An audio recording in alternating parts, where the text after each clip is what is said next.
Welcome to the last breakfast. Please enjoy the video. You start by confirming prerequisites.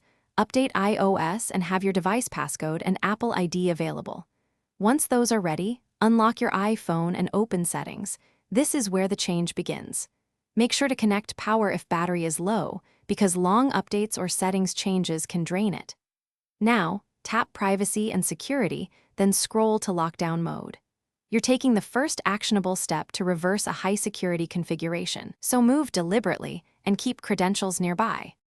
You proceed by entering Lockdown mode settings and tapping Turn off Lockdown mode. This is the core action.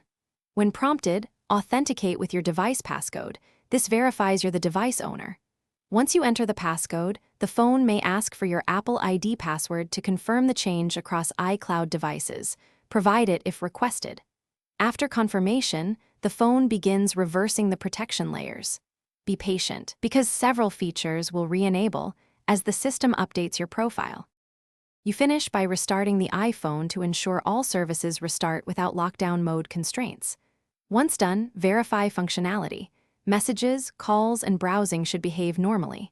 If lockdown mode still appears enabled, make sure iOS is fully up to date and sign out, then back into your Apple ID. This refreshes account flags.